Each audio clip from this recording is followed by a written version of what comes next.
All right, we're going to go through some of this stuff fairly quickly, this early stuff, because just kind of basic cellular, basic structures and those kind of things.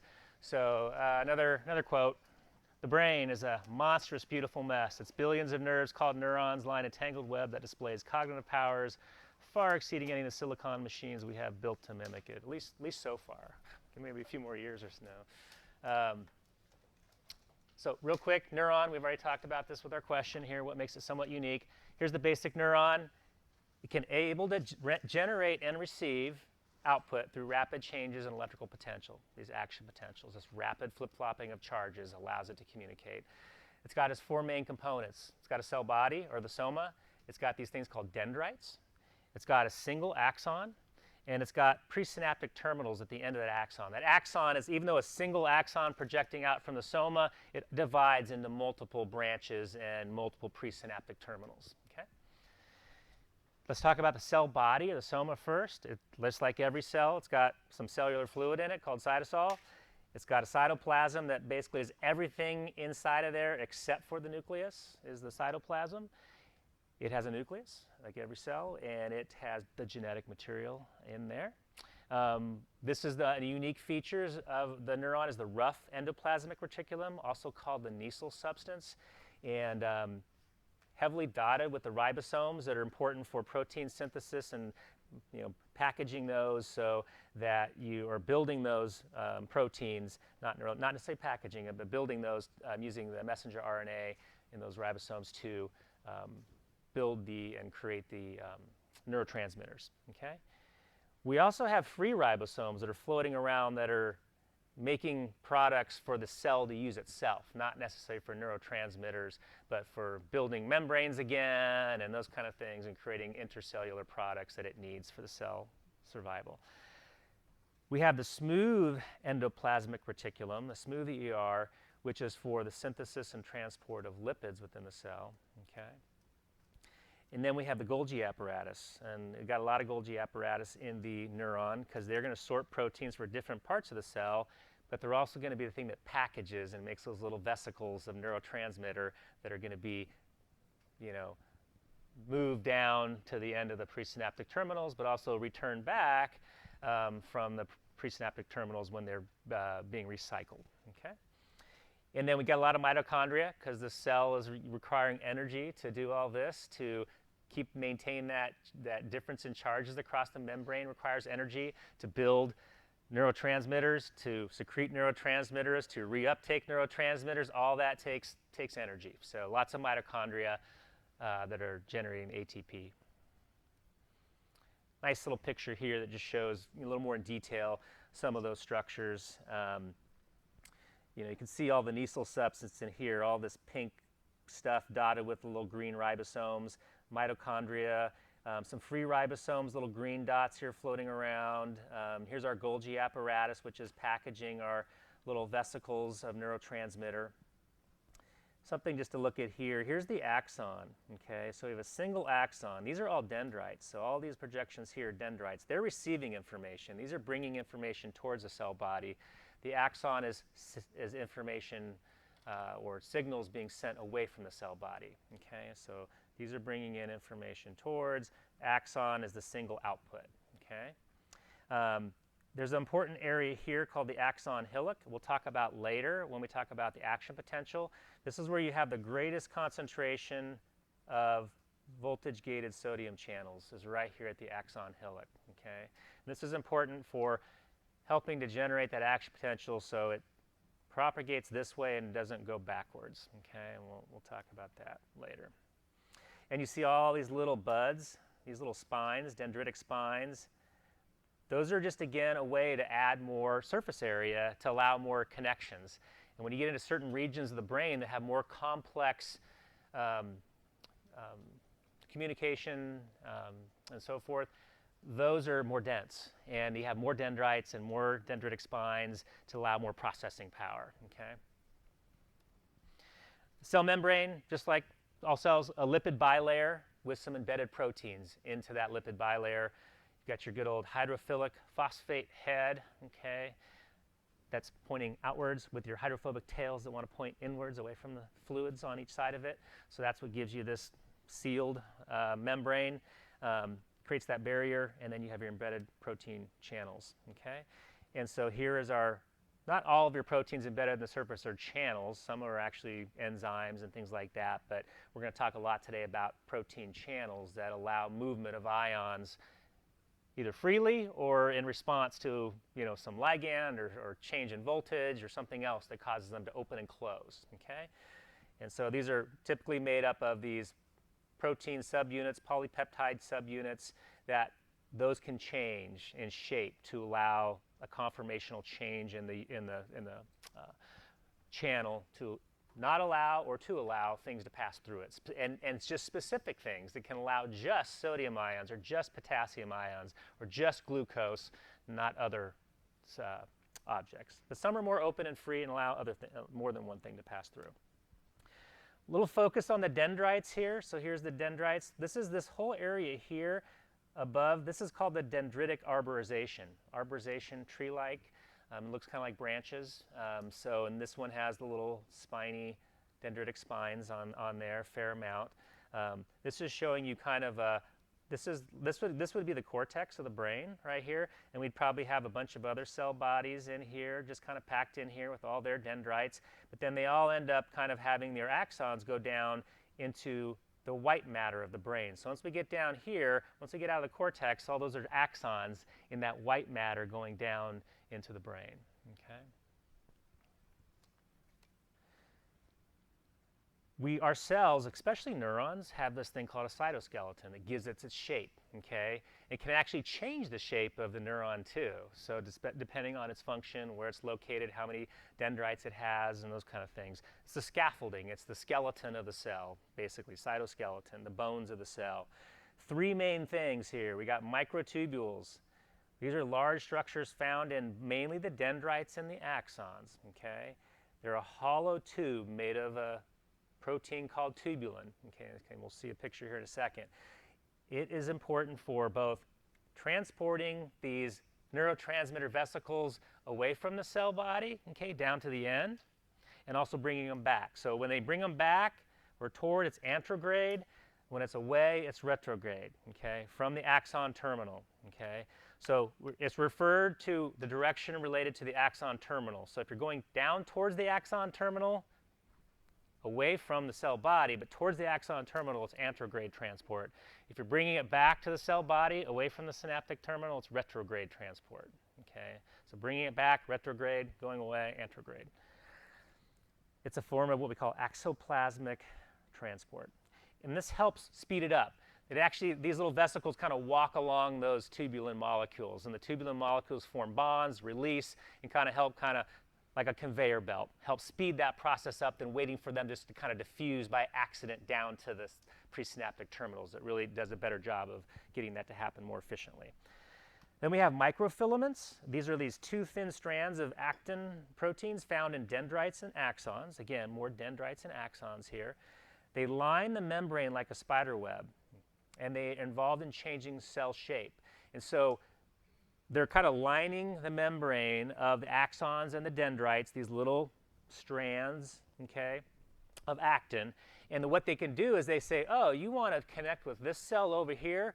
Well, let's do this. Let's kind of push out this way. So they'll add on little actin molecules on the end of that strand and push out that way, but then cleave them off at the other end. So they can kind of like move the cell and shape the axons and dendrites to kind of move and change shape and move in different directions and even grow in length by adding on these little actin molecules on one side and cleaving them off on other parts to kind of give shape.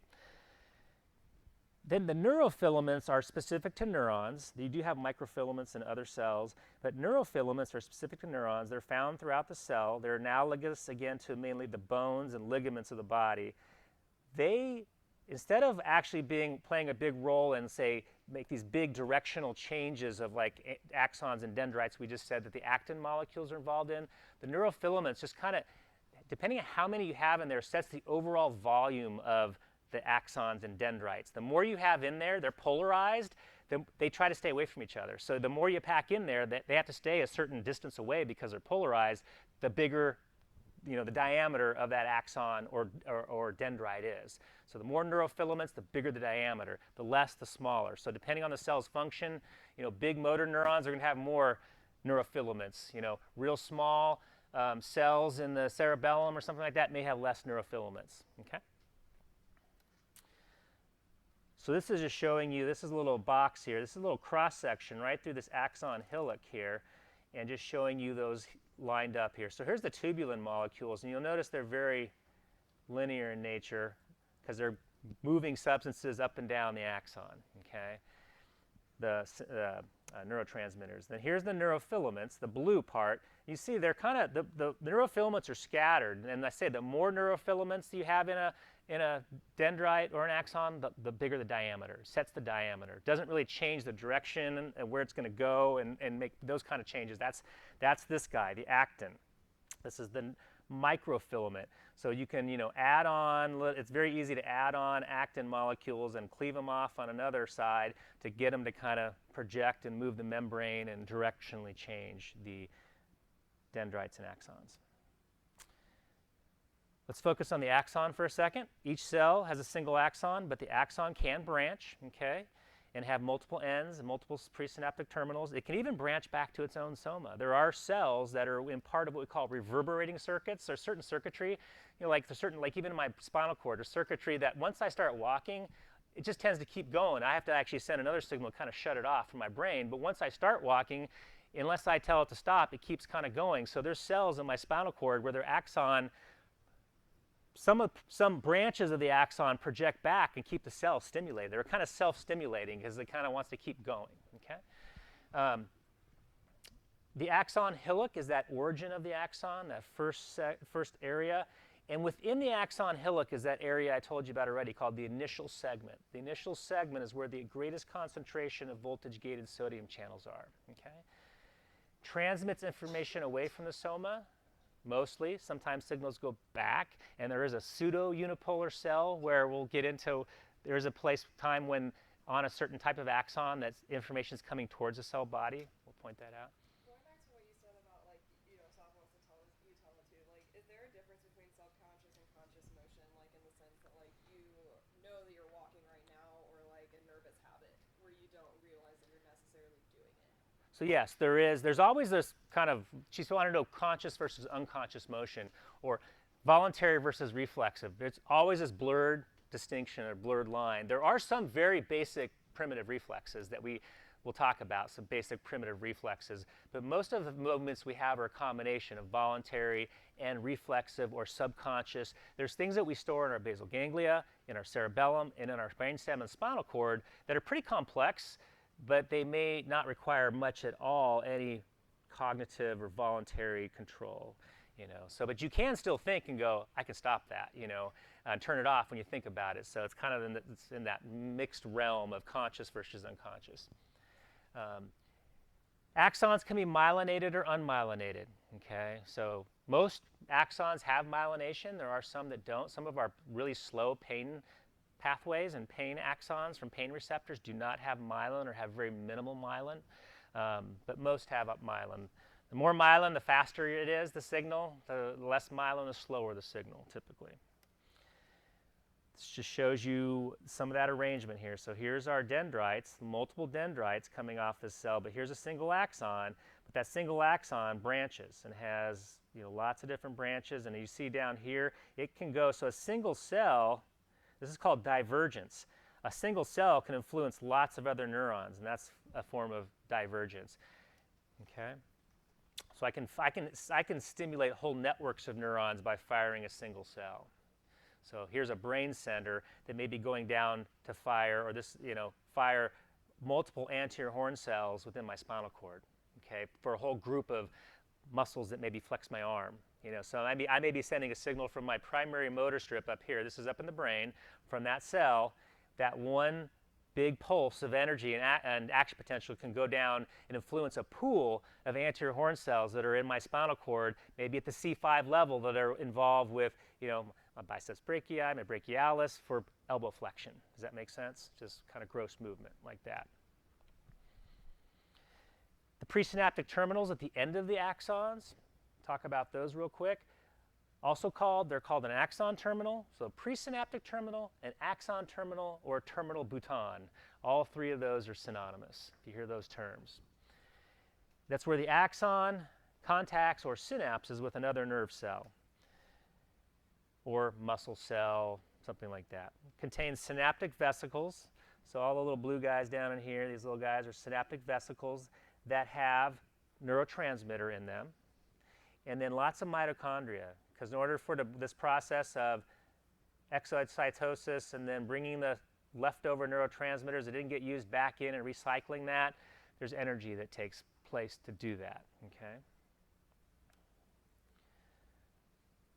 Now, that was a specific, like just talking about a generic neuron, okay, and the major features of generic neurons. Now we're going to talk about some classes or types of neurons.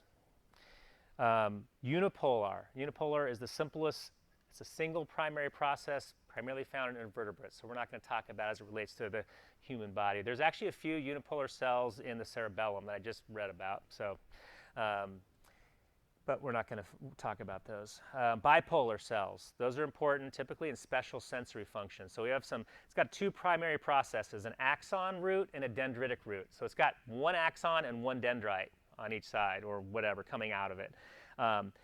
Those are typically for, again, these specialized sensory aspects of specialized sensation. So retinal cells, so vision, smell, olfactory receptors, and then the vestibular hair cells in our vestibular system that tell us about position of our head in space. Those are these bipolar type cells, okay? Then we have, let's call it a pseudo-unipolar cell, which has a single process that comes out of the cell body, but then it splits really quickly after it comes out of the cell body into a peripheral and a central axon. It doesn't really have dendrites. It has a peripheral and central axon. And it's very specialized. And it's typically, we see it for our somatosensation, our sensory information coming from our body, okay? So proprioception, temperature, those kind of things is what we see these pseudo-unipolar cells, neurons functioning. And then by far the most common is the multipolar cell. That has that single axon, but many dendrites, most common neuron in vertebrates. Purkinje cells, which are in the cerebellum, can have up to 150,000 contacts with just one cell. So let's take a look at the different ones here. So here's the unipolar, single projection in vertebrates, okay? We don't typically have these in ourselves, okay? This is the bipolar cell here. You have, sometimes it's got some type of a specialized receptor on it.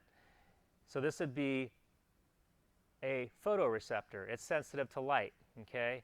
And it brings that light information in, and then it goes up here, and the dendrites go up to make a connection within the brain, lateral geniculate nucleus, whatever, and then that's sent back to the occiput for actual recognition and visual stimulus and conscious vision, okay? So that's a retinal cell. We have the same thing, we have this same arrangement with olfactory cells in our olfactory bulb, are the same way, but that'd be a chemoreceptor. It's responding to the chemicals that are floating around that give us that sense of smell, okay? If it's a vestibular receptor, it's a mechanical deformation of that end that gives us a sense of which way my head is moving, you know, and how fast it's accelerating. So these are different receptors here at the end that are specific to different types of modalities that stimulate it. Here's our pseudo-unipolar cell. This is the one that is associated with somatosensation. So proprioception, peripheral, this is our peripheral nervous system cell that's carrying information from usually a receptor. So here's the peripheral, let's say, here's the cell body, a cell body with a single projection that but quickly divides into two components. The one component going to the skin or to the muscle, whatever it's sensing proprioceptively or joint, is called the peripheral axon. It's going more peripherally. The other one is going towards the central nervous system, towards the spinal cord, and that's the central axon.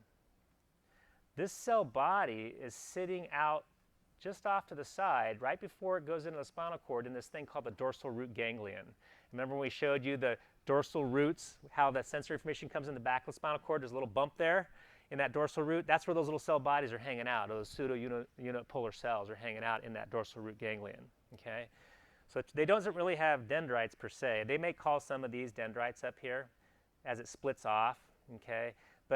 And they might even call some of these dendrites down here, but it's got this peripheral axon and central axon. So in this case, the peripheral axon is actually bringing information technically towards the cell body, but then it goes right past it, and then it's going past the cell body and away from the cell body to the other side. So it doesn't fit that exact model of axons always sending signals away from the cell body.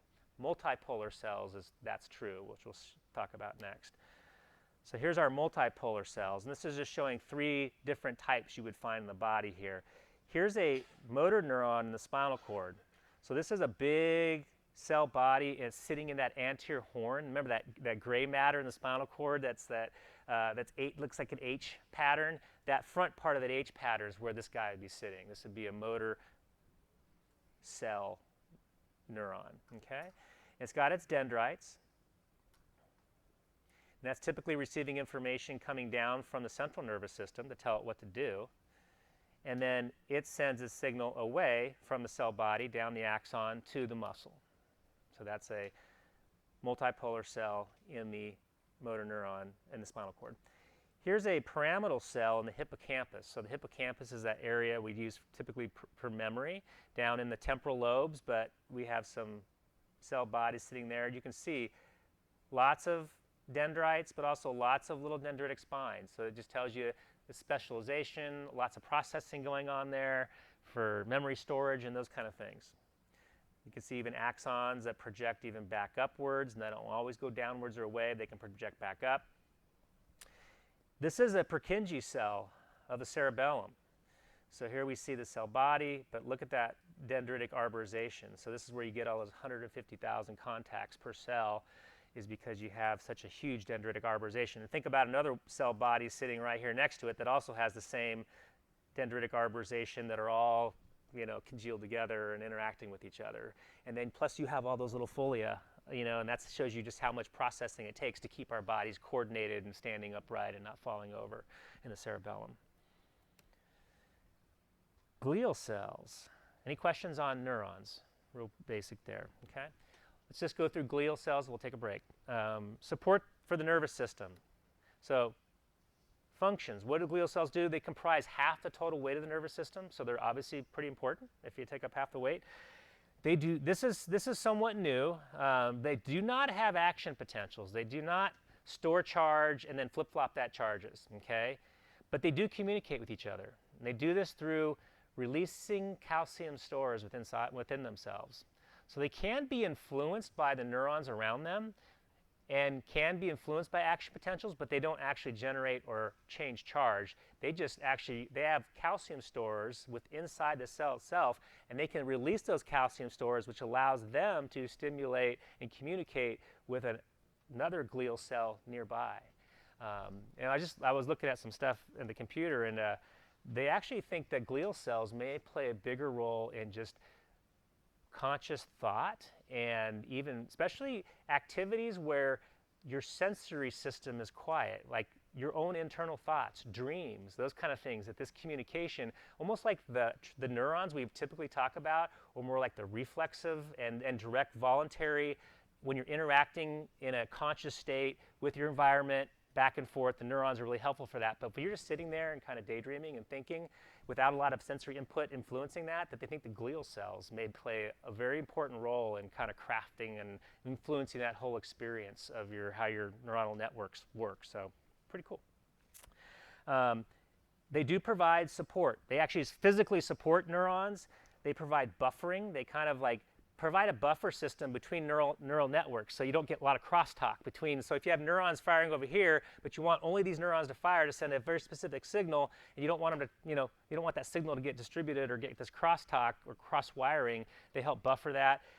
They actually remove waste, so when your neurons are really firing and they're creating lots of metabolic waste and that energy production, hydrogen ions and those kind of free radicals, the glial cells will take that up and get that out of there. They provide the actual physical structural support, and they produce myelin, the insulation around your nerves, okay?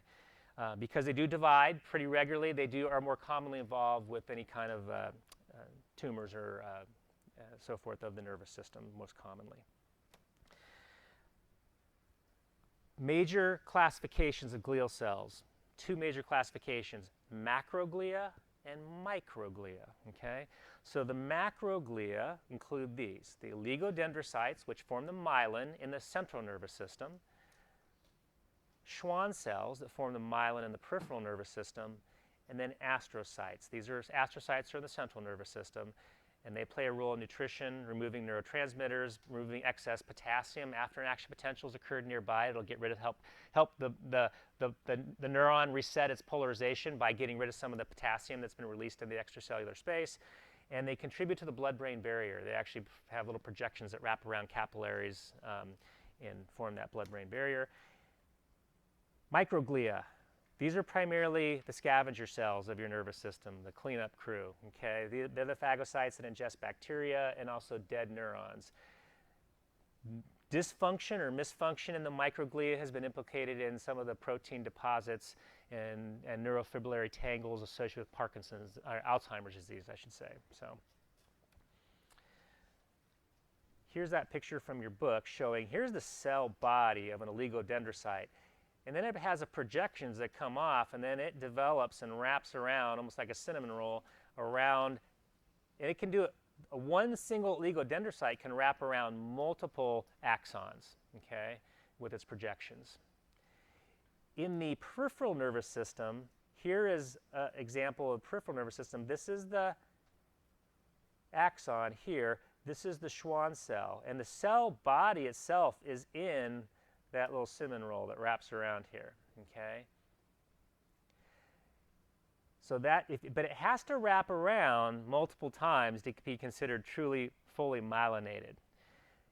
This right here is an example of, you can have Schwann cells that don't quite wrap around multiple axons like this, but there's still a gap here, this little gap. That's still considered unmyelinated. So most neurons have some myelination on them, but if they don't wrap around a bunch of times, then they're considered still unmyelinated. They don't truly have full myelination. Okay.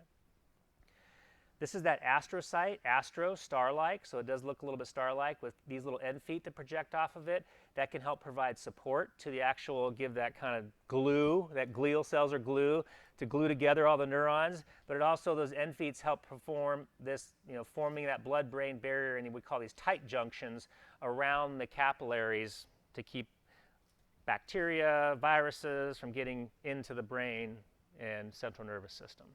Okay? Sweet.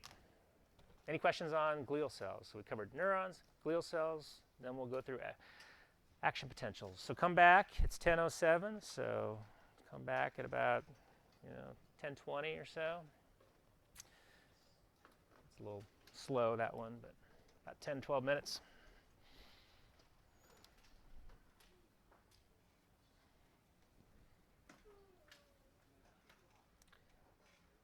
All right, so we need to talk about how these neurons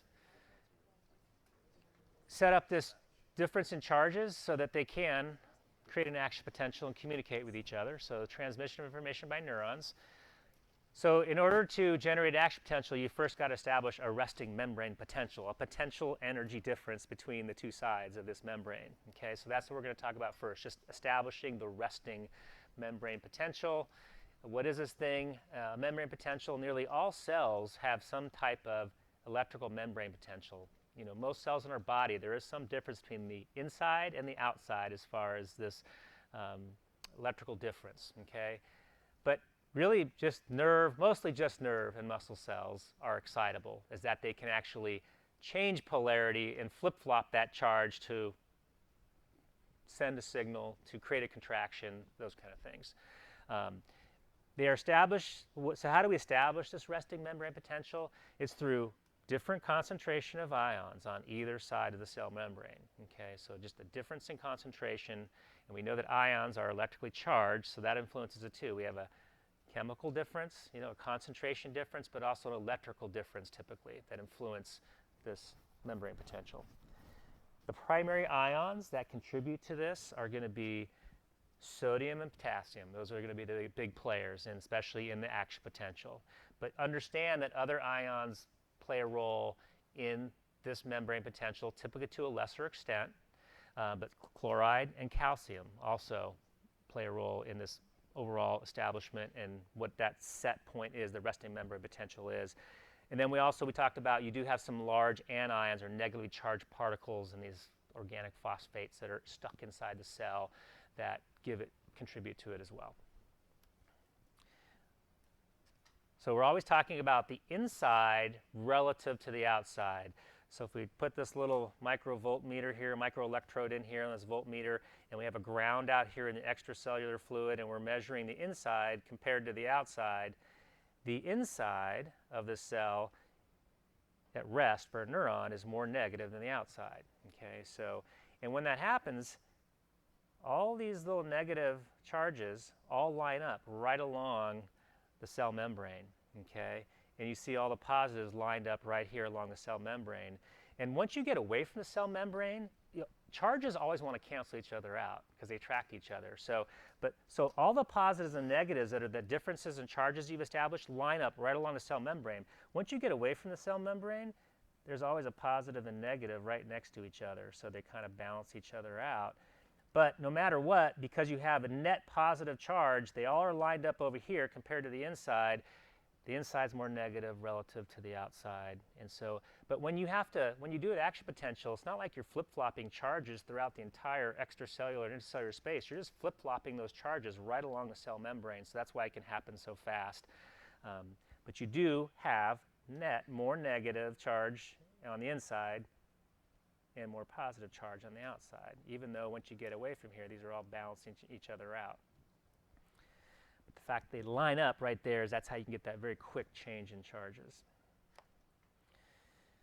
This is just giving you an idea of what those concentrations look like. So outside, here's outside.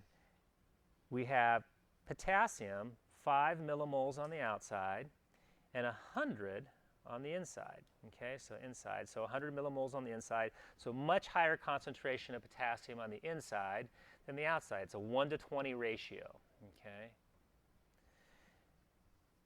For sodium, the outside, 150 millimoles on the outside compared to 15 millimoles on the inside. So much higher concentration of sodium on the outside of the cell, the neuron, than on the inside. It's a 10:1 ratio. Okay? Those are what are important for helping establish and contribute to this resting membrane potential. Okay? Don't worry about this yet. We'll get to that just momentarily. So this ionic basis for this resting membrane potential, the membrane potential is that voltage, that difference across the membrane at any given moment, okay, at rest. Resting membrane potential is typical, in a typical neuron, is typically minus 65 millivolts to about minus 90 millivolts, depending on the size of the neuron, the location of the neuron. It can range a little bit, but anywhere, typically you'll see minus 70 as a common resting membrane potential for neurons, is minus 70. Negative referring the inside compared to the outside, okay? Each of those ions, and we're primarily just going to talk about sodium and potassium, but realize there's other ions that contribute to this, less so. But sodium and potassium ions contribute to the resting potential differently depending on what's called their electrochemical potential, okay? So this is where they have an electrical potential, which is the difference in charges, because these are charged particles, and then the chemical potential is the concentration difference, the actual number of these molecules on each side of the membrane. Those both influence this resting membrane potential and how they want to move across the membrane when we have an action potential, or even when we don't have an action potential and they're just migrating through these little leak channels, okay? Those contribute to the individual membrane permeability. This electrical chemical potential, which is the resting membrane potential, it's not the rest, it contributes to the resting membrane potential, but each ion, potassium and sodium, chloride, all have their own individual electrical chemical potential that contributes to overall, when you add them all up, to this resting membrane potential. That's also called the Nernst potential. Okay, so if you hear Nernst potential, they're just talking about the electrical chemical potential of each individual ion. So in order to separate charges, you got to do some work because charges always want to cancel each other out. They always want to cancel each other out. So in order to have actual separation of charges and storing, essentially storing energy, almost like a battery across this membrane, you have to do some work. You have to produce some energy to do that. So that's the active transport, the sodium-potassium pump that is basically pumping out 3 sodiums, so you get a higher concentration of sodium on the outside and less on the inside, but bringing in 2 potassiums from the outside and bringing it inside, so you get a higher concentration of potassium on the inside than on the outside of the cell. So that's requiring ATP and mitochondria to generate and work that pump to keep that going. So that pump is always going. It never stops. It's always trying to reestablish this membrane potential because there's leaking going on in the system too. And without this pump keeping going to maintain that, it would eventually go back and just kind of stabilize and neutralize out, you know, through these leak channels, okay? So this pump is always in the background doing this. Even during an action potential, that pump is cranking, and as soon as the action potential is over, it's reestablishing the resting membrane potential, okay? So that's the primary. That resting membrane potential, the primary thing that establishes this difference in charges is that active pump that requires energy. The other thing that contributes to the resting membrane potential is these passive diffusion of sodium and potassium through these non-gated ion channels called leak channels. So there's some channels where sodium and potassium just kind of leak through in the background all the time, okay? They don't open or close, they're just leak channels, okay? That's why I said if you don't have that pump going all the time, eventually they just kind of cancel and restore the equilibrium, electrochemical equilibrium, and you would not have the ability to store that charge. Potassium is most important to this resting membrane potential because of its relatively high resting permeability. So it's leaking out more so than sodium is leaking in. And so it contributes more to this resting membrane potential. And I'll show you how. We'll go look at these ions individually, and sometimes it's easier to look at them individually to see how they contribute to that. We also, remember, have the negative charged anions, these proteins, organic phosphates, and sulfates that tend to have a negative charge. They're trapped inside the cell because they're too large to move. And so they help contribute to that negatively charged interior of the cell. Okay?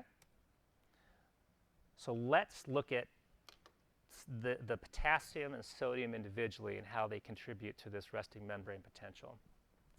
You do not have to know any of these equations, but it's sometimes just kind of nice to kind of see where they come from. But here's the Nernst equation, or which is you're calculating this voltage here, which is called the Nernst potential, sometimes called the equilibrium potential, Nernst potential or equilibrium potential of each individual ion. So this is just for a single ion, which is a logarithmic function of the concentration on the inside divided by the concentration on the outside of the cell. Okay? So let's do this kind of artificially arranged situation here. Let's look on your left at potassium first by itself. Here's a cell membrane that has no channels in it. We've put a greater concentration of potassium on the inside than on the outside, but each of these is being balanced equally by negatively charged particles. Okay, so right now there's no difference in potential between the two sides. There's no negative charge. They're equal. Okay. However, but there is a concentration gradient that's different between potassium on this side, right? So there's higher concentration here. So what we do, we're not worried about. So in order to get that, we would have had to use a pump to get there. So it's like we did the pump, pumped some potassium to the inside of the cell, that took the pump out, and we just had closed it off, and that's what we have there. But right now, the positives and negatives are balancing each other out on each side of the cell. There's no charge difference between the two sides. Even though there's a greater concentration of potassium on the inside, it's being balanced by the negative anions in here. So anyway, so let's do this. Let's just pop in a leak channel, okay? So popping in a little potassium leak channel. Because there's a strong concentration gradient, that potassium is going to move out of the cell, right? Down its concentration gradient. It's going to start moving out here. So you're taking positively charged ions out of the inside of the cell and taking them to the outside. So now you are moving more positive charges to the outside, but you're losing on the inside. So the inside of the cell becomes more negative compared to the outside because potassium is moving down a strong concentration gradient or chemical gradient initially. Does that make sense? Eventually what happens is as that concentration gradient lessens, as you add more positives out here, positives repel any more potassiums going out because they're positively charged potassium ions, plus the concentration gradient is weakening. However, you have lost potassium ions in the inside, so where this electrical chemical equilibrium is established for potassium is going to be when the inside of this cell is approximately minus 65, minus 70 to minus 90 millivolts is where that's going to be established, okay? The fact that you have a lot more of these leak channels in a normal neuron for potassium, it's like a 10-to-1 ratio compared to sodium ions, that's the reason why your resting membrane potential tends to be closer to this equilibrium potential for potassium because that leakiness going on makes it closer to the potassium's equilibrium or Nernst potential. So let's look at the same situation for sodium. So we're taking a sodium or a nerve cell here, and we're artificially arranging this so that we have our high concentration of sodium on the outside and a lower concentration on the inside, initially with no channels. Okay, we had to do some work to get it there, so a pump had to pump more sodium out, and so this is the arrangement we currently typically have in a neuron. When we open up and add a few leak channels, however, it's usually a lot less leak channels than in a normal cell than potassium has, some sodium will start to leak in because there's a strong concentration gradient. There's also initially a big electrical gradient because the inside is negative, right? So there's some negative charges in the inside of a typical nerve cell. So the sodium will move its concentration gradient, but also initially there is a electrical gradient, but only briefly. But now you start to get more positives on the inside and becomes more negative on the outside because you're losing positive charges on the outside and moving to the inside. So you get the flip-flop of what we just showed you with potassium. When this equilibrium is established, this electrical chemical equilibrium, eventually when the sodium gets stopped by the concentration gradient gets less, plus the positive charges on the inside repel it, so it just stops. Eventually you get this electrical chemical equilibrium balance point. That's at about plus 62 millivolts. Okay? So you say, well, wouldn't they kind of cancel each other out? Wouldn't that be close to zero? Well, they would if you didn't have the sodium-potassium pump and you didn't have 10 times more potassium leak channels than you did sodium leak channels. So that's why the resting membrane potential is much closer to what's happening with potassium, because you have the sodium-potassium pump trying to keep this differentiation of charges, but you have potassium leaking out all the time more so. And so you're going to have your resting membrane potential be much closer to this equilibrium potential just for the potassium ion. Okay? Sodium influences it some. There's a, if it was just up to the potassium ion, it may be minus 90 millivolts. But because sodium's involved, there's a little bit of positive charges that, influence on that. So it's maybe not minus 90, it's minus 70 or minus 75 or whatever it is. So that's sort of how that works. Okay, sort of understand it? It'll make a little more sense as we go through the action potential and put it all together for you. Okay. You don't have to know this, but this is what really goes into when you want to calculate not just the individual ions and what's their electrical chemical potential or Nernst potential. You can calculate it for all the ions that are involved. The most commonly they put sodium, potassium, and chloride into this equation because those are the three that have the most leak channels and contribute to this in the cell and the resting cell membrane potential. So you have to factor in permeability. So you multiply this concentration on the outside and inside by this permeability. And potassium has a much higher permeability than any of the other ones. So when you multiply potassium by that permeability factor, it contributes much more to this equation than any of the other ones by far. You also have to put in, this is a logarithmic function as well, but you put in things like the universal gas constant, the temperature in Kelvin, because how fast molecules move will also influence the concentration and how quickly they want to move from one side to the other. So that's called the Goldman-Hodgman-Katz equation, and that's how you calculate the actual resting membrane potential for a neuron or a cell when all the ions are included into that formula versus just looking at them individually. But potassium by far influences this whole equation much more than the others because of its extreme permeability at rest compared to the other ones. Okay? So now we got to talk about, once we establish this resting membrane potential, there's going to be changes in this resting membrane potential. How do we get it to change? Just the establishing it in the first place prepares it for change, or this action potential. When a cell becomes depolarized, it becomes less negative on the inside, okay? Or some people will say more positive on the inside. So depolarization, it becomes less negative compared to the outside, depolarized. If we say a cell is becoming hyperpolarized, it becomes more negative on the inside, okay?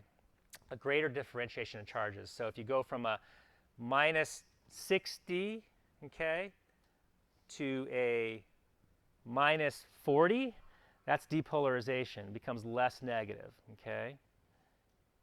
Even though you're still negative, you become depolarized, you're still negative, but you become less negative, okay? If you're hyperpolarized, you might go from a minus 60 down to a minus 80. So that's getting hyperpolarized. You're establishing more difference in charge between the sides, becoming even more negative. So other factors that help establish or contribute to this membrane potential and this initiation of action potentials, okay? And this all requires movement of ions across the membrane, okay? Back to basic chemistry here stuff, right? Diffusion is one way that ions can move across this membrane, and that can be through simple diffusion, which is just what we showed you with the potassium ions and the sodium going through those open leak channels. That can be just simple diffusion, moving down a concentration gradient or electrical gradient or combination of electrical and chemical gradients if it's a charged particle. Or facilitated diffusion. That's where you use another cell or another molecule typically to help you across the cell membrane. Even if the molecule you are doesn't have a concentration gradient or electrical gradient, you use another cell's concentration or electrical gradient to kind of piggyback along and get the ride with them. Okay, and we'll show you that in a second. Then we have active transport. That's the sodium-potassium pump. That's moving things against concentration or electrical gradients or combination of electrical and chemical gradients. Simple diffusion, right? Based on concentration or electrical gradients if you're talking ions, if you have charged particles.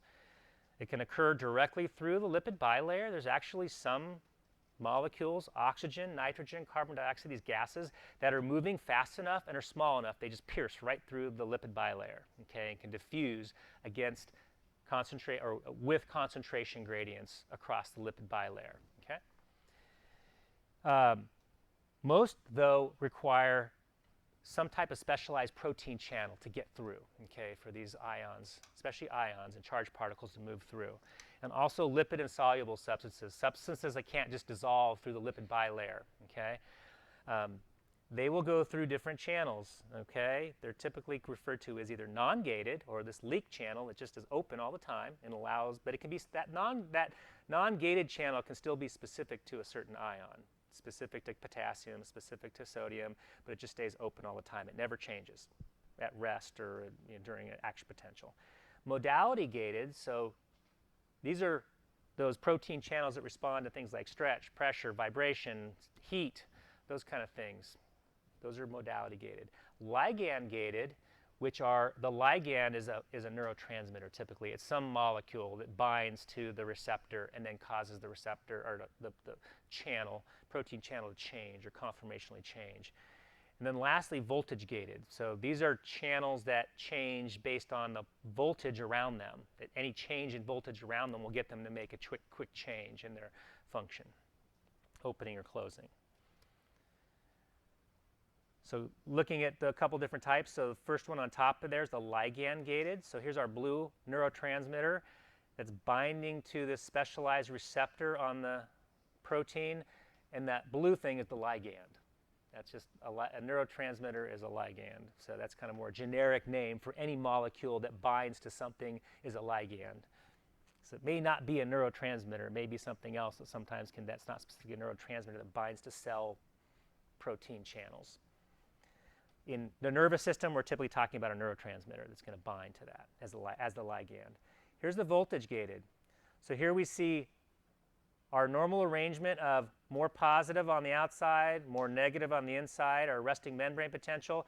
If we get a change in charge nearby, where now all of a sudden we get a flip-flop of charges where it's more negative on the outside and more positive inside, that causes this particular voltage-gated, typically sodium channel to open at the time of the action potential.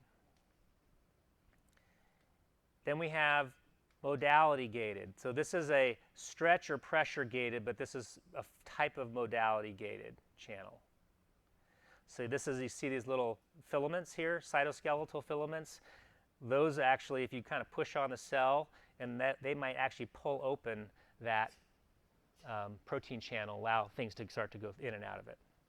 Okay, so that's a form of modality gated. We talked about temperature is the other thing that typically does that. And then those channels, when they're open, allow that simple diffusion. It allows, if there's a concentration, electrical or a combination electrical chemical gradient for ions and molecules to move through those channels. The next type of diffusion is this facilitated diffusion, also called carrier-mediated diffusion. This is where you get a conformational change in the protein, the molecule, the carrier protein molecule that allows the ion to cross the membrane. However, the rate is somewhat limited by how fast the protein can change back and forth to allow this thing to occur. How fast it can bind the molecule, bind the other one, spit it out the other side, reset, do it again. So it's a rate limited kind of thing. The open channels are not so rate limited. They are somewhat just by the size of the pore and how fast those things can get through there, but facilitated diffusion is much more rate limited. An example of that is most glucose molecules and most amino acids to get into the cell use this thing called co-transport, which is a type of facilitated diffusion, this co-transport system. It still requires a concentration or electrical gradient, okay, to do that. So let's show you that. So here's just a very simple diagram of how that might occur. So we know that there's a concentration gradient that sodium wants to get into the cell, right? Because it's much higher concentration on the outside. It's also negative on the inside. So this positive sodium molecule wants to get to the inside. It's got a good, strong concentration electrical gradient. Glucose, however, there's actually typically more glucose inside the cell than the outside of the cell. But we want to get glucose in the cell because we got to feed all those mitochondria and make that ATP. So glucose uses sodium to help it through. And so we actually use sodium's concentration electrical gradient to move glucose through the process of co-transport against its concentration gradient, okay? And that's facilitated diffusion. But it doesn't really require energy. It did require energy to establish that concentration gradient for sodium in the first place, but not necessarily for this change in the protein. But how fast that spits these guys out, then it opens back up to allow more binding and spits them back out, that is rate limited by how fast that can occur. So factors that affect this rate of diffusion, both simple, facilitated diffusion, are the permeability of the membrane, the differences in concentration between the inside and the outside of the cell, that concentration gradient, then the electrical differences as well, okay? Electrical gradient, when we're talking, that's just with charged, most molecules have some charge to it, so most are influenced somewhat by an electrical gradient. Lastly, active transport. This is the sodium-potassium pump we're talking about here. So we are, in this case, this channel doesn't really look like a channel here. It looks more like a Pac-Man or something. opens up, it binds 3 sodiums from the takes 3 sodiums out of the inside of the cell, but at the same time it's releasing 2 potassiums to the inside of the cell. It changes in shape, uses some energy, ATP, to do this, changes shape, and then spits out the 3 sodiums to the outside of the cell, so you get a higher concentration of sodium on the outside and the inside. Then it takes 2 potassiums from the outside of the cell, and then it reverses and then spits those potassiums back to the inside of the cell to raise the concentration of potassium on the inside of the cell. Okay?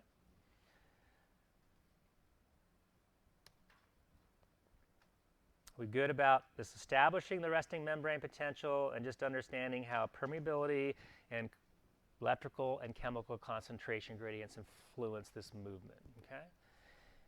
Now we're going to talk about how we actually, why do we do that? We get this storage of charges, but now that's going to allow us to do this kind of signaling and getting flip-flop of charges in a directional way to actually send signals between cells to do that. And that's using these local potentials that may lead to an action potential. Okay? So local potentials versus action potentials. You should understand this a little bit. A local potential is what's called a graded potential. These are smaller changes in membrane potentials that when they potentially add up through either temporal summation, and we'll show you some stuff that makes little diagrams that may help you understand this, or spatial summation may lead, can or may lead to an action potential if we reach this thing called threshold, a threshold difference in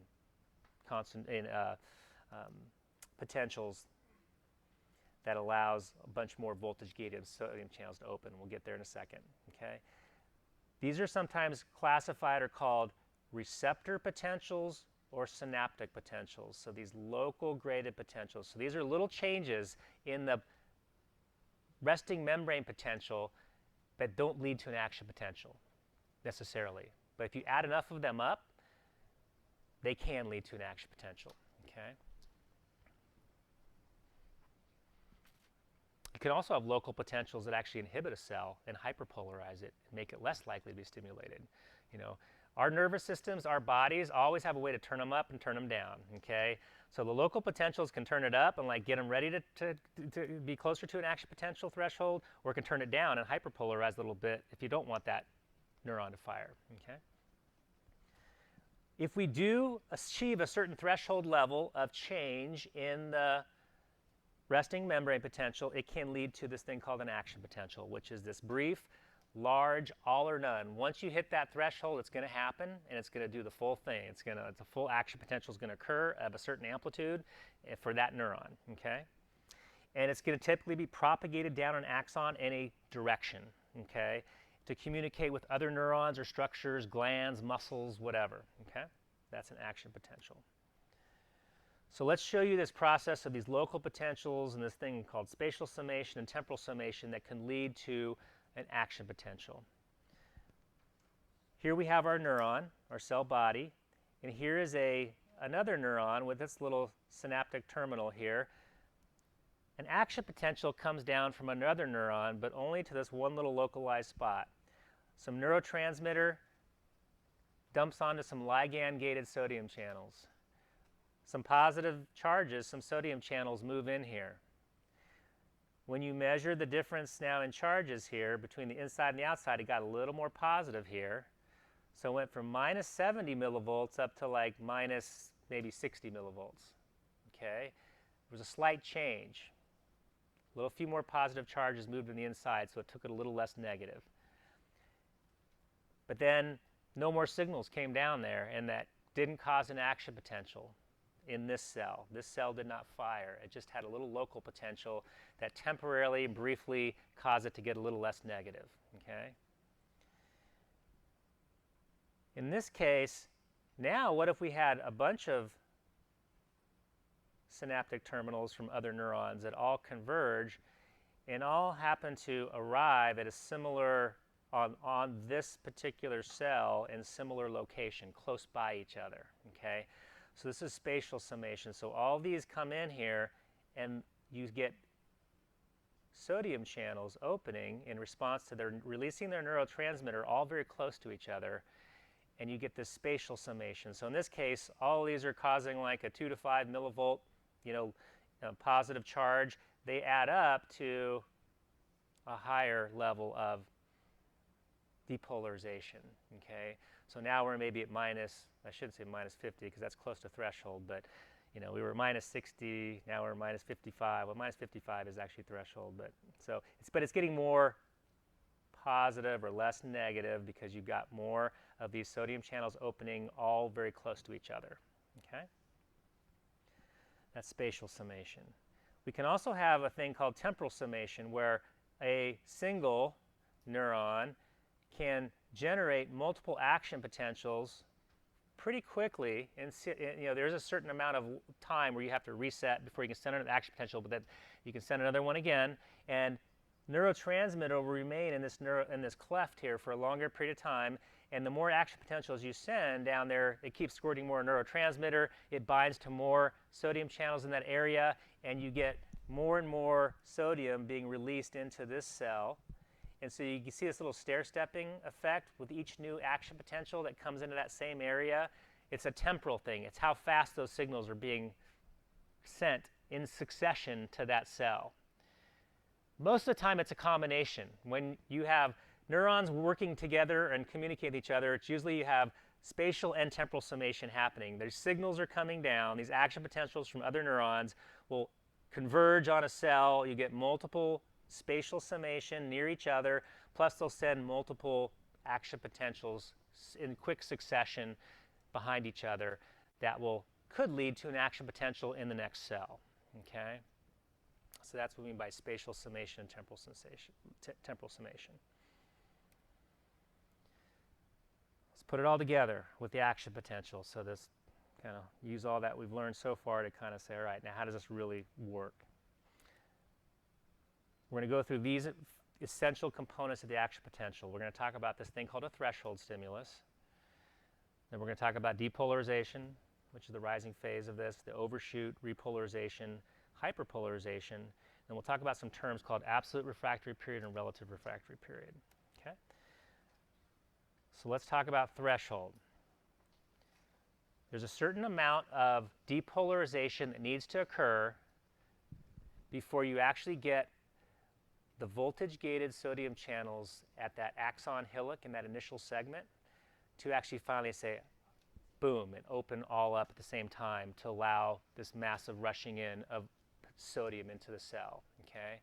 So what you have is, first of all, you have typically local potentials that are firing into this cell. So if one cell, a neuron's communicating with another, it sends an action potential, which releases neurotransmitter. It binds to ligand-gated sodium channels, which cause some sodium channels, ligand-gated, to open and get a little more positive on the inside.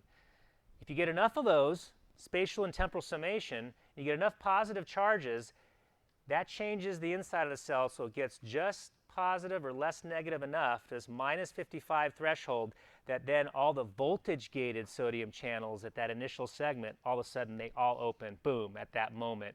And then that's when you get that all or nothing action potential to occur. Does that make sense?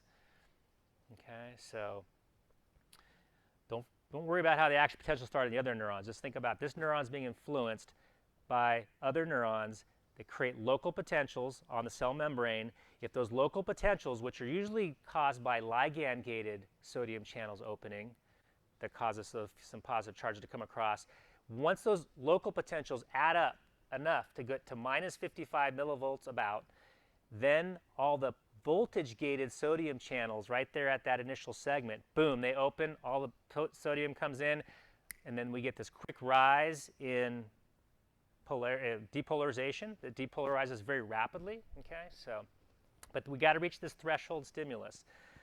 If we don't reach it, it'll just go back down. If you don't quite reach that, it won't. If you don't open those voltage-gated sodium channels, and you only open the ligand-gated channels, you're not going to get the action potential, okay?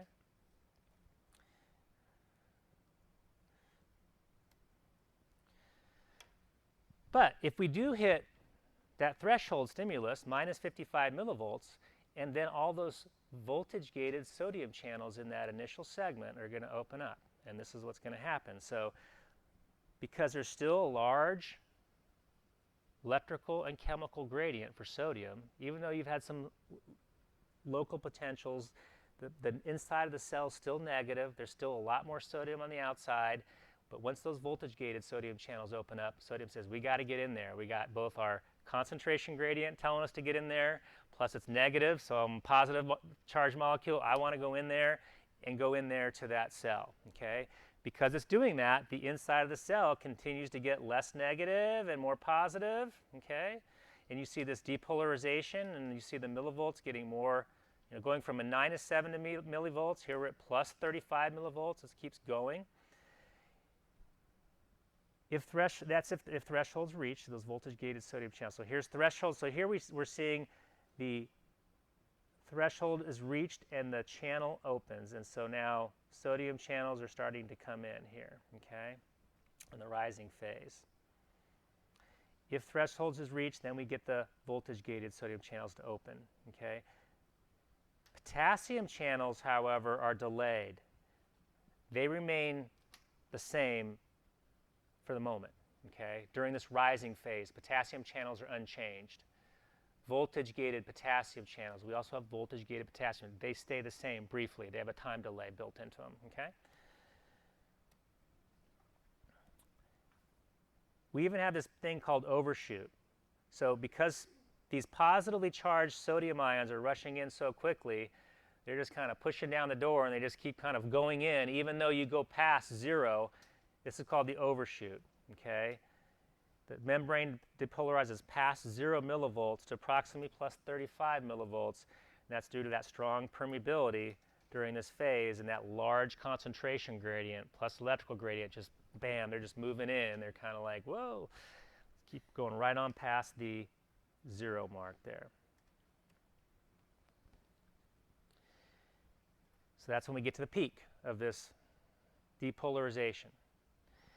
Now we go to repolarization. We got to reset the molecule. We got to reset the neuron, okay? So we got to repolarize it. It's called the falling phase. So what happens there is that the voltage-gated sodium channels that opened initially start to close.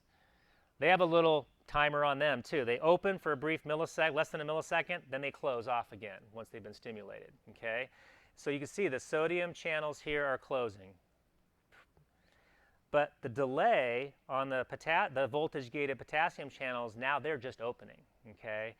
And so the potassium channels open, and because now that we've got, it's more positive on the inside of the cell, positive charged potassium ions are going to want to get out of there because it's positive in there. They're repelled by their own charge. Plus it's more negative on the outside right now relative to the inside, so they want to get out. But there's also a large concentration gradient for potassium, right? Because it's, oh, stop it. Potassium is much higher on the inside than the outside right now, right? So the potassium rushes out. And that's what reestablishes pretty quickly, starts to reestablish the resting membrane potential, okay? Is that you had all those positive sodium ions get in. Now the potassium ions are going to rush out to cancel that out. But then people say, well, what happens to the sodium ions? Well, the sodium-potassium pump's always working in the background. The sodium-potassium pump, the pump is starting to pump the sodium ions, I mean, not potassium, yeah, sodium ions back out. So, okay, so that's, the sodium-potassium pump is always working in the background to reestablish that resting membrane potential, okay? So that falling phase is potassium rushing out, positive charges going back out, okay? The rising phase was positive charges coming in, which was sodium doing that. On the opposite side, when it's repolarization, it's positive charges going out, but it happens to be potassium rushing out very quickly, but the sodiums are also being pumped out too by the sodium-potassium pump. So they're in the background, but the potassium ions are a much bigger influence right away initially doing that because of that strong concentration gradient. But they're a little faster than the sodium-potassium pump to reestablish that. Then we want to talk about this period of time called hyperpolarization. and then also return to the resting membrane potential. So just like almost too many sodium ions rushed in initially and it went even more positive than zero, on the flip side, so many potassium ions rush out initially that it actually goes a little bit below the normal resting membrane potential. They rush out so quickly that you get a little bit of a hyperpolarization. It gets a little more negative than the normal minus 60 or 70 millivolts. Okay? So you see it dip down here temporarily because so many potassium positive charges rushed out. And then it takes, from here on, it takes a few milliseconds for your normal, once all those voltage gated sodium potassium channels close and you have your normal leak channels and your sodium potassium pump, it takes a few milliseconds to get back to that normal resting membrane state or potential. Okay, so that's what you see it kind of coming up here, then eventually levels back out again to the normal resting membrane potential. And there's what I do for this kind of stuff. This is not complicated, but it is in some ways, or it can make yourself more complicated. Maybe I'm making it more complicated than it needs to be, but like there's some good Khan Academy stuff out there, great YouTube videos where you watch it happen. It's nice to watch these molecules move in response. So go on. That's how I learn most of my stuff nowadays. Is I like to, just look for YouTube stuff more than anything now to see it kind of visually. So this is a little representation of what's going on. So here's the resting membrane potential. We get some local potentials coming in. The neuron gets a little more positive here. We get some sodium channels opening. But then, boom, we hit threshold. And now, during this green phase, this is when the voltage-gated sodium channels are opening. This yellow phase, this is typically ligand-gated voltage, ligand-gated channels from some neurotransmitter binding to those. But then, boom, this is where the voltage-gated sodium channels are opening all at one time at that axon hillock initial segment. All the sodium rushes in. Then they close. Then at that same moment that they're closing, the potassium channels, which were on a delay, open and let potassium out so that positive charges can rush out of the cell and repolarize it. The falling phase, okay? And then, but it temporarily, so many rush out that it gets a little hyperpolarized below the normal level. And then it takes, once everything closes again, once the potassium channels close, sodium channels are already closed, it takes a few moments, a few milliseconds for the sodium-potassium pump to reestablish that normal resting membrane potential. So it's ready to go again, ready to be able to be triggered again, okay? Let's talk about a few key things here, and these are somewhat important to kind of understand because it really is about how you get this directional flow of information. So information can only go one direction. Is this thing called absolute refractory period. So when sodium channels, this is when sodium channels are either open or inactivated by the strong depolarization and cannot be reactivated until the membrane potential becomes significantly negative again, enough to allow them to open again. So those voltage-gated sodium channels, when they open, for a brief moment, they're open and they can't be reclosed and reopened again, right? And there's even a little delay where once the potassium starts rushing out, there's a little period of time there where until you get the cell, the membrane potential back enough negative that you can't reactivate or cause the activation of those voltage-gated sodium channels. And they're at the axon hillock. They're that initial segment. So when those open, that allows all the sodium to rush in, but then they close and also can't be reactivated, so you can't cause a signal to go up. It has to go one direction because then it causes the voltage-gated sodium channels down the axon to start working in this kind of stair-step or sequential pattern all the way down the axon. But as they close off, you can't reactivate and you can't go the reverse direction because they're deactivated right behind where the signal's going briefly, okay? So it gives you this directional flow of the action potential being propagated because the voltage-gated sodium channels open briefly, allow it to occur, but then they shut down so you can't go the opposite direction. Does that make sense? And so this period of time, during when they're open and when they're initially closed, but before it gets negative enough, there's a period of time where you can't generate another action potential. That's called the absolute refractory period. the action potential is occurring. You can't generate another one right on top of it, in a sense, okay? But once you start to have enough sodium channels closed here, there is a period of time where, and we're starting to get more negative, there's a thing called a relative refractory period where you could generate another action potential on top of this, but it requires a much higher stimulus to stimulate and open enough sodium, voltage-gated sodium channels. So instead of a threshold stimulus of minus 55, you might need to generate a threshold stimulus of, 30 or 20, minus 20 or something like that in order to get another action potential to be superimposed on that. Does that make sense? That's the relative refractory period I just mentioned there. That's the membrane potential repolarizing, and many of those sodium channels are still inactivated and they're or hyperpolarized, so an action potential can be regenerated. It requires a stronger stimulus.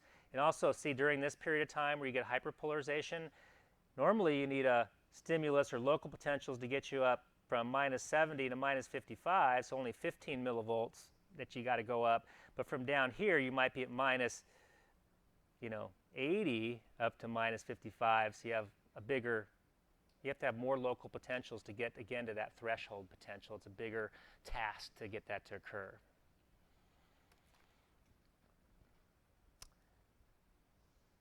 Let's talk about propagation of action potentials now. So once the action potential has been initiated, it starts to go down the axon in the sequential fashion of these voltage-gated sodium channels just opening one after another down the axon.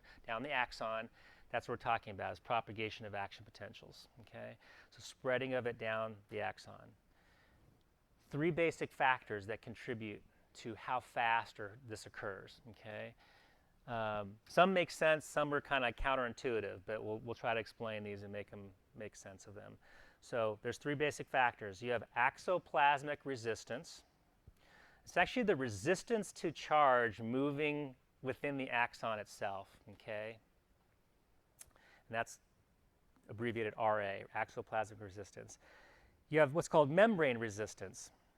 And that's the resistance to charge moving across the membrane.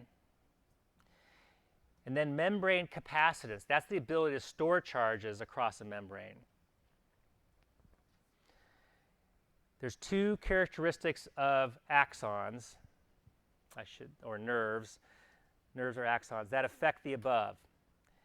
It's the diameter of the axon, how big the axon is. The bigger the axon, the lower the axoplasmic resistance. There's just more room in there for charge to move and not bump into other things. It's like the bigger the hose, the more things can move through there. The water or whatever. The tighter, it's harder to move things through. There's just molecules. Things are compressed in there more. They bump into each other more. When you have a bigger open axon, charge will actually spread, and ions will spread and move more quickly and easily through that. Make sense? And so the bigger the diameter, the faster things are going to want to move through their charge, and the faster the action potential is going to be propagated down it. The other big thing is how myelinated or how insulated that neuron is, okay? The more myelin you have, the more membrane resistance you have. Membrane resistance is the resistance to charge moving across the membrane. And believe it or not, for the way when we show it in a second here, it's actually good to have more membrane resistance. And actually, also, the more myelin you have, the less capacitance or the ability to store charges across that membrane. So it'll make sense when I show you the picture and kind of spell it out. So let's show you a neuron here with its axon going down. And we basically are getting this flip-flopping of charges. This action potential is being propagated down as you get these voltage-gated sodium channels to open, rush in, they close, then the next ones down the line do the same thing, and I just get this flip-flopping of charges. That's the action potential moving all the way down that axon, okay? This is an unmyelinated axon right here. This is just pure unmyelinated axon.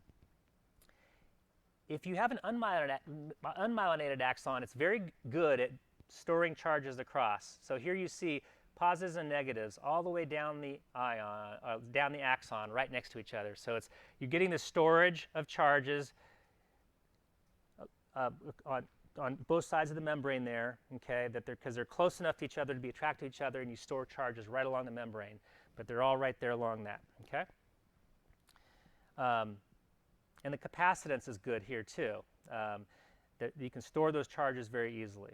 And the membrane resistance isn't high. There's no barrier other than the cell membrane, so the resistance for those charges to be able to move across is not real high either, okay? But what you have to do in order for when you're getting this action potential moving down is you flip-flop literally every charge and these sodium channels all the way down the line here. That takes some time, actually. In order to do that all the way down the line, boom, boom, boom, boom, boom, flip like, it takes a little extra time to do that, believe it or not. Okay, that's propagation in unmyelinated axon. However, in a myelinated axon, this changes a few things, okay? So myelination, what it does is you can no longer store charge. You actually have a physical barrier here. So you can't store charges across the membrane because they need to be close enough to each other to be attracted to each other. So basically, you can't store charges here across the membrane where the myelin is. And the capacitance is very high. You can't have ions and charge can't move across this physical barrier. So what you have here is you have these little areas of exposed axon where you do store some charge, positives and negatives here. And they flip-flop the charges as you go down the line here. Because what happens is there is a certain amount of distance that charge will spread automatically down a neuron without having to have an actual flip-flopping of charges and opening and closing of voltage-gated sodium channels all the way down the line. So there's a certain passive diffusion of charge that will go down through this from this. You know, when this flip-flops charges, and this goes from negative on the inside to positive, that positivity will diffuse and influence this next area of voltage-gated sodium channels down here. But it's almost like I'm skipping. I'm skipping flip-flopping charges all the way along. I just skip right to this one, then I skip to that one, and it's just boom, boom, boom. And it's a lot easier. Okay. I think if you listen to my other tape is like thinking about like things like Velcro. Velcro is very sticky, and if you push it together, the harder you push it together, the harder it is to kind of rip it apart, and you rip it apart, it's kind of slow when you rip it apart. That's kind of what charges are like. They're all sticky, and they're all, and the harder you push them together and the closer they are together, the more sticky they are, and to get those charges to flip-flop and do their thing is a little bit harder. But if you if you take Velcro and you just do this, and you just tack it at just little certain areas like that, and you start to pull it apart, you can go boom, boom, boom, boom, and you just go from one little area to the other where they're interacting of those charges or the interacting of the Velcro. You could skip, but it still does its job of holding your pant together or something like that, but you can skip some of that. You don't need to have every voltage-gated sodium channel flip-flop all the way down because charge can passively influence a certain distance, okay? And your myelin amazingly knows what that distance is optimally, and that's also based on the diameter of the axon. So that's the other thing, is how big the axon is. If you got a bigger axon, charge will passively move and influence the next node a longer distance. And so you can have a longer segment of myelin on a bigger axon than on a smaller axon. And so that's, again, reasons why big axons that also have bigger distances between their nodes of ROM-VA will propagate charges a lot faster than a smaller unmyelinated axon. Those are very slow compared to, we're talking like the fastest big myelinated axons, like our proprioceptive axons that give us information about where our body's in space, like 90 meters per second, okay, versus slow pain pathways like 1 to 3 meters per second. So it can make a huge difference in how fast those occur. Hopefully that makes a little sense. I think we're almost done. So we'll just finish up here. Yeah. So why would that increase the membrane resistance? Why would what increase the resistance? Increasing myelin. So myelin increases the resistance. It creates more resistance to charge moving across. You actually create a physical barrier, so it increases the resistance to the ability of charge to move across. Okay, it resists that ability of charge to move across. Does that make sense? Okay, so, all right. Yeah, we'll just wrap up here. I guess I think just a few more slides. Real quick, interaction between neurons. So when we're sending signals between neurons, just some general conceptual things about how they communicate with each other. We can have neurons where we can have what we call convergence, where multiple neurons are coming into one.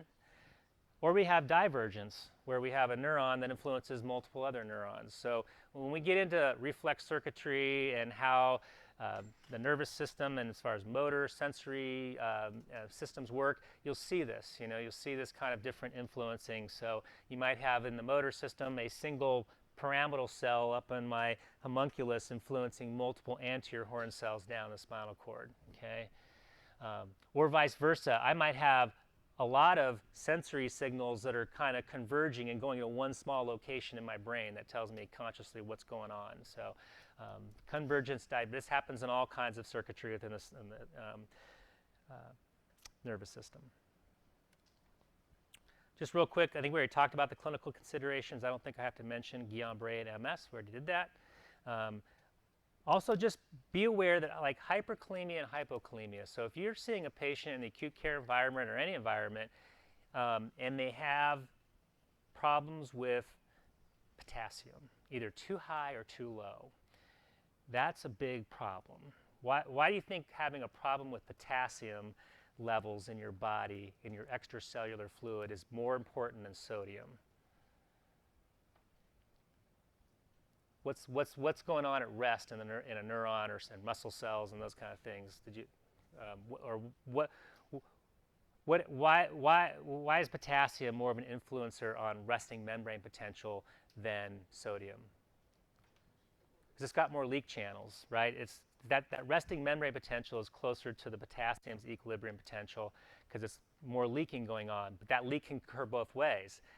Right now, at rest, the cell membrane and there's more potassium on the inside because of the pump, it wants to leak out.